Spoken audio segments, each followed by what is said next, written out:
ମୋ ନାଁ ସୁହାନି। ମୋ ଘର କଟକରେ। ମୋ ବୟସ 33। ମୋର ଗୋଟେ ଝିଅ ଅଛି 2 ବର୍ଷର। ମୋ ଦେହ ପୁରା ଗଜା ଟୋକି ଭଳିଆ, କିନ୍ତୁ ପଇସା ଅଭାବରୁ ଘର ଅଧା ତିଆରି ହୋଇକି ରହିଛି। ଦିନେ ଆମ ଘରେ କେହି ନଥିଲେ। ମୁଁ ଆଉ ମୋ ଝିଅ ଥିଲୁ। ଆମ ଘର ସାହିର ଶେଷ ମୁଣ୍ଡରେ।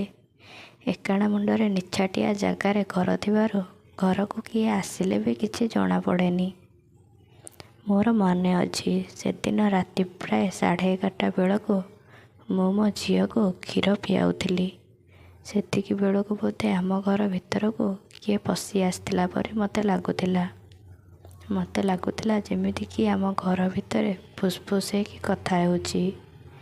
ମୁଁ ଭୟରେ ମୋ ଭଣ୍ଡାକୁ ଘୋଡ଼େଇ ଦେଇକି ଝିଅକୁ ଖଟ ଉପରେ ଶୁଆଇଦେଲି। ମୁଁ ସେତେବେଳକୁ ସାୟା ବ୍ଲାଉଜ୍ ଚଢ଼ି କିଛି ହେଲେ ପିନ୍ଧିନଥିଲି। ଯାଇକି ବାହାରେ ଦେଖିଲି କେହି ନାହାନ୍ତି। ଯେମିତି ଘର ଭିତରକୁ ପଶିଛି। 2 ଜଣ ଟୋକା ମୋ ପାଟିକୁ ଜାପିକି ଧରି ପକାଇଲେ। ଆଉ କହିଲେ, ପାଟି କରନି କି କାହାକୁ କିଛି କୁହନି। ଆମେ ଆସିଛୁ ତୁମକୁ ପଇସା ଦେବାକୁ। ଜଣେ ଟୋକା ମୋତେ 100 ଟଙ୍କିଆ ବିଡ଼ାଟେ ବାହାର କରିକି ଧରେଇ ଦେଲା। ପଇସା ଦେଖିକି ମୁଁ ହେଲେ ପାଟି କଲିନି। ସେମାନେ ମୋତେ କହିଲେ, ଆମେ ତୁମକୁ ଜାଣିଛୁ, କିଛି ଭୟ କରନି। ତୁମର ଯେବେ ଯାହା ଦରକାର ହେବ ଆମେ ଦେବୁ। ମୋ ଛାତି ସେତେବେଳକୁ ଭୟରେ ଥରୁଥିଲା, କିନ୍ତୁ ତାଙ୍କ କଥା ଶୁଣିକି ମୋର ଟିକେ ଭୟ କମିଲା। ସେମାନେ କହିଲେ, ତୁମେ ଆମକୁ ସାହାଯ୍ୟ କର, ଆମେ ତୁମକୁ ସବୁ କିଛି ଦେବୁ।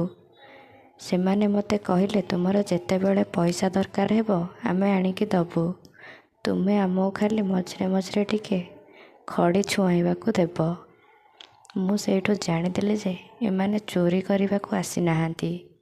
ଏମାନେ ଆମ ସାହି ପିଲାଙ୍କ କଥାରେ ବୋଧେ ପଡ଼ିକି ମୋତେ ପେଲିବାକୁ ଆସିଛନ୍ତି। ମୁଁ ପଇସା ଦେଖିକି ମନା କରିପାରିଲିନି। ତାପରେ ଭୟ ଲାଗୁଥିଲା, କାଳେ ଯଦି ମନା କରିବି ମୋତେ ଜବରଦସ୍ତି ପେଲିବେ ନେଇକି। ମୁଁ କିଛି ନ କହି ଚୁପ୍ ହେଇକି ରହିଲି। ସେ 2 ଜଣ ଆଉ ଲେଟ୍ ନ କରିକି କବାଟକୁ ବନ୍ଦ କରିଦେଲେ। ମୁଁ ଝିଅ ଉଠି ପଡ଼ିବ କହୁଛି। ସେମାନେ ନାଇଁ ଉଠିବନି, ସାଙ୍ଗେ ସାଙ୍ଗେ ସରିଯିବ କହିକି ଜଣେ ମୋତେ ପଛରୁ କୁଣ୍ଡେଇ ଧରିକି ଲୁଗା ଉପରେ ମୋ ଗୋରା ଆଉ କଅଁଳିଆ ଭଣ୍ଡାକୁ ଚିପି ଚାଲିଲା। ମୋ ଭୂଇଁରେ ତଳେ ଉଫ୍ ଆସ୍ତେ କାଟୁଛି କହିଲା ଭିତରେ ଆଉ ଜଣେ ମୋ ଗୋଡ଼କୁ ମେଲେଇକି, ମୋ କଣାକୁ 2 ହାତରେ ମେଲେଇକି କଣା ଭିତରେ ଆଙ୍ଗୁଠି ମାରି ଚାଲିଲା। ଜଣେ ମୋତେ କୋଳରେ ବସେଇକି ମୋ ଭଣ୍ଡାକୁ ପାଉଁରୁଟି ଭଳିଆ ଦଳୁଥିଲା। ସେତିକି ଭିତରେ ମୋ କଣା ଧକ୍ ଧକ୍ ହେଇକି ନାଳେଇ ଗଲାଣି, ଆଉ ମୋ ଦେହର ଲୁଗା ଖସିକି ତଳେ ପଡ଼ିଗଲାଣି। ଟୋକାଟା ଭଣ୍ଡାକୁ ଚିପିକି କ୍ଷୀର ପିଚକାରୀ ଭଳିଆ କଣା ସିଧା ମାରୁଥାଏ।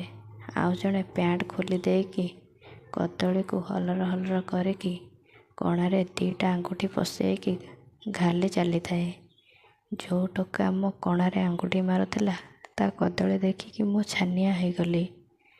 ମୋତେ ଲାଗୁଥିଲା ଯଦି ଏ କଦଳୀ ମୋ କଣାରେ ପଶିବ ତେବେ ସକାଳକୁ ମୁଁ ଆଉ ଚାଲିପାରିବିନି। 2 ଜଣ ଯାକ ମୋତେ ଭିଡ଼ାଭିଡ଼ି କରିକି ଭଣ୍ଡାକୁ ଦଳିବା ସହିତ କଣାରେ ଆଙ୍ଗୁଠି ପସେଇକି କଣାକୁ ନାଳରେ ପଚ୍ କରିଦେଲେ। ମୁଁ ଖାଲି ଛାଡ଼ କାଟୁଛି, ବୋଉ, କାଢ଼ କାଟୁଛି ବୋଉ ଏଭଳି ହେଉଥାଏ। କିନ୍ତୁ ସେମାନେ ନ ଶୁଣିକି ପେଲିବାରେ ବ୍ୟସ୍ତ ଥାନ୍ତି। ସେମାନେ କହୁଥାନ୍ତି, ହଁ ଆଉ କଷ୍ଟ ହେବନି, ଏଥର ହୋଇଯିବ, ଆଉ ଟିକେ ରୁହ, ହେଇଗଲା ତ। ଯିଏ କଣାରେ ଆଙ୍ଗୁଠି ମାରୁଥିଲା ସେ ଜାଣିଦେଲା ଯେ କଣା ଏବେ ନାଳୁଆ ହୋଇଗଲା, ଆଉ ପେଲିଲେ ହେବ। ତେଣୁ ସେ ଡେରି ନ କରିକି ମୋ ଜଙ୍ଘକୁ କୁଣ୍ଢେଇକି ଧରିକି ତା କଦଳୀକୁ ଠେଲି ପେଲିକି ଗଳେଇ ଚାଲିଲା। ଆଉ ଜଣେ ଗୋଟେ କଣାକୁ ପାଟିରେ ପୂରେଇକି, ଗୋଟେ ଭଣ୍ଡାକୁ ପାଟିରେ ପୂରେଇକି ଆଉ ଗୋଟେ ଭଣ୍ଡାକୁ ଚିପିକି ଫୁଲେଇ ସାରିଲାଣି। ସେତେବେଳକୁ ମୋ ଦେହରୁ ଖାଲି କ୍ଷୀର ଗନ୍ଧ ବାହାରୁଥିଲା। ମୁଁ ହେବା ଭିତରେ ତାର 7 ଇଞ୍ଚିଆ କଦଳୀ ପସେଇକି କଣାରୁ ଚିରି ପକାଉଥାଏ। କଦଳୀ ସରସର ହେଇକି କଣାରେ ପଶୁଥାଏ ଆଉ ବାହାରୁଥାଏ। ଆଉ ଜଣେ ତା କାଳିଆ କଦଳୀକୁ ଆଣିକି ଜବରଦସ୍ତି ମୋ ପାଟି ଭିତରେ ପୂରେଇକି ପେଲିଲା। ସିଆଡ଼େ ଜଣେ ତଳପଟୁ କଣାକୁ ଦୁଇ ଫାଳ କରି ପକାଉଥିଲା, ଆଉ ଜଣେ ଭଣ୍ଡାକୁ ଚିପିକି ତଣ୍ଟି ଯାଏଁ କଦଳୀକୁ ପୂରେଇକି ପାଟି ସାରା ଲାଳ ସାଲୁବାଲୁ କରିଦେଲା। ବୋଧେ ସେମାନଙ୍କୁ ଠିକ୍ସେ ସଜ ଲାଗୁନଥିଲା ଯେ ଯୋଉ ଟୋକା କଣାରେ ପେଲୁଥିଲା ସେ ତଳେ ଶୋଇ ପଡ଼ିଲା, ଆଉ ମୋତେ ତା ଉପରକୁ ନେଇକି କୁଣ୍ଢେଇକି ଧରିକି କଣାରେ ପସେଇକି ଗାଣ୍ଡିକୁ ଉଠେଇ ଉଠେଇ ପେଲି ଚାଲିଲା।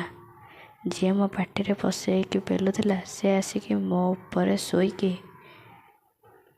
ଗାଣ୍ଡି ଫଡ଼ିଆକୁ ମେଲେଇକି ଗାଣ୍ଡିର କଣାରେ ମେଞ୍ଚାଏ ଛେପ ମାରିକି ଗାଣ୍ଡି ସନ୍ଧାକୁ ଆଙ୍ଗୁଠିରେ ଘାଲିଲା।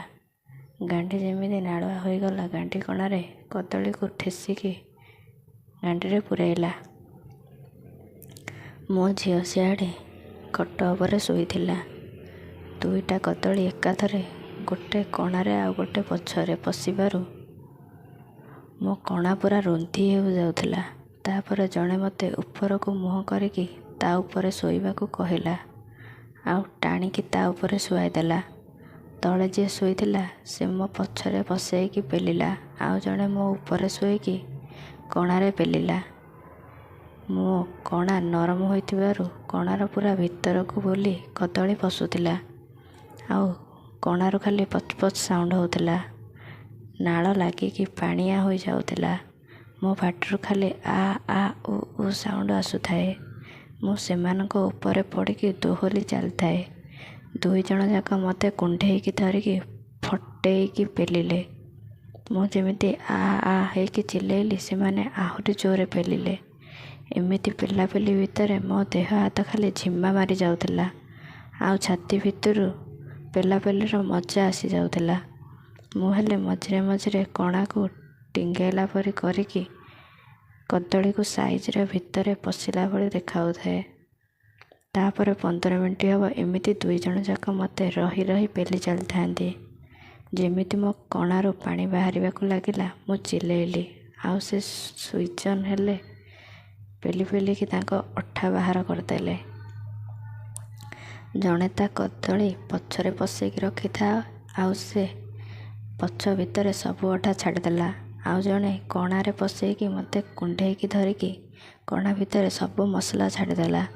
ମୋ ଦେହ କେମିତି କେମିତି ହୋଇଯାଉଥିଲା, ଆଉ ମୁଁ ହେଲେ ସେମାନଙ୍କୁ ସାଇଡ଼୍ କରିବାକୁ ମୋର ଶକ୍ତି ନଥିଲା। ଯେମିତି ସେମାନଙ୍କର ବାହାରି ପଡ଼ିଲା। 2 ମିନିଟ୍ ଖଣ୍ଡେ ଯିବାରୁ ସେ ଦୁଇ ଜଣ ଉଠିକି ମୋ ଲୁଗାରେ ତାଙ୍କ କଦଳୀକୁ ପୋଛିଲେ, ଆଉ ପ୍ୟାଣ୍ଟ ପିନ୍ଧିଲେ। ଜଣେ ମୋ ଲୁଗା ଆଣିକି ମୋ କଣାରୁ ଆଉ ପଛରୁ ବହୁଥିବା ଧଳା ଧଳା ମାଲକୁ ପୋଛିଲା। ମୁଁ ସେମିତି ହାଲିଆ ହେଇକି କଣାକୁ ମେଲେଇକି ତଳେ ପଡ଼ିଥିଲି। କଣାକୁ ପୋଛିବା ଭିତରେ ସେ କଣାକୁ ମେଲେଇକି ଦେଖୁଥିଲା। ତାପରେ ସେମାନେ ମୋତେ ଯେତେବେଳେ ଯାହା ଦରକାର ହେବ କହିବ, ଆଉ ଏକଥା ଆମ ଭିତରେ ଯେମିତି ରହିବ କହିକି ପଳେଇଲେ। ସେମାନେ ପଳାଇବା ପରେ ମୁଁ ଆମ ଅଗଣାକୁ ଯାଇକି ମୁତିଲି, ଆଉ ମୋବାଇଲ ଲାଇଟ୍ ପକେଇକି କଣାକୁ ମେଲେଇକି ଦେଖିଲା ବେଳକୁ ଲାଗୁଥିଲା ଯେମିତି କଲମୀ ଆମ୍ବ ପାଚିକି ସଢ଼ି ଯାଇଛି। କଣା ମେଲେଇଲା ବେଳକୁ ପୁରା କଣା ଦିଶୁଥିଲା, ଆଉ ମୋ ଆଗରୁ କଣାରେ ଏତେ ବଡ଼ କଣା ହେବା କେବେ ଦେଖିନଥିଲି। ମୋ ପଛ ସେତେବେଳକୁ କେମିତି ଛିଡ଼ିଲା ଭଳି ଲାଗୁଥିଲା। ମୁଁ ସେଇଠୁ ଧୁଆଧୁଇ ହୋଇକି ଯାଇକି ଶୋଇଲି, ଆଉ ଉଠିଲା ବେଳକୁ ଦିନ 9ଟା ବାଜିଲାଣି, ଆଉ ଝିଅ ବି ହେଲେ ଉଠି ପଡ଼ିଥିଲା।